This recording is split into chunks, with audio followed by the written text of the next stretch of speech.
Hello guys, আজকে কথা হবে মোশাররফ করিমের চক্কর সিনেমা নিয়ে। টেক্কা দেওয়ার টেজারে রয়েছে চক্কর। আসন্ন ঈদ উল ফিতরের 3টে সিনেমার টেজার প্রকাশ করা হয়েছে। শাকিব খানের বরবাদ, আরফান নিশোর দাগি ও সিয়াম আহমেদের জঙ্গলি 3টে সিনেমাতেই তাদের কিছুটা অ্যাংরি লুকে পাওয়া গেল। চতুর্থ সিনেমায় আছেন মোশাররফ করিমের চক্কর, কিন্তু এই সিনেমায় নায়কের ভূমিকাটাই একটু ব্যতিক্রম। অত্যন্ত এটাই বলেছে টিজার। শারাফ আহমেদ জীবন পরিচালিত চক্কর সিনেমা সরকারি অনুদানে নির্মিত। জনগণের টাকা দিয়ে যেহেতু আমি কাজটা করব, তো জনগণ পর্যন্ত আমার জিনিসটাকে পৌঁছাইতে হবে।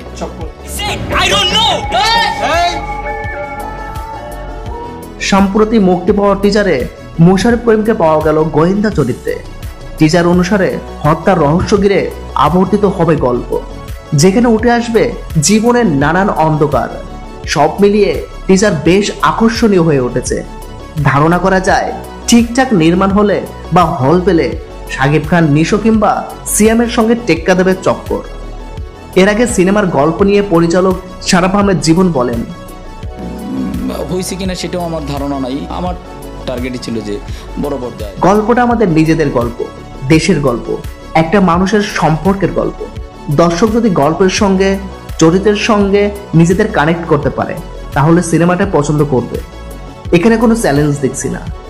চক্কর সিনেমায় মোশাররফ করিমের বিপরীতে অভিনয় করেছেন ঋতিকা নন্দিনী শিমু, সঙ্গে আছেন তারিন সহ আরো অনেকেই। আজকের ভিডিওটা এই পর্যন্তই। ধন্যবাদ পাশে থাকার জন্য।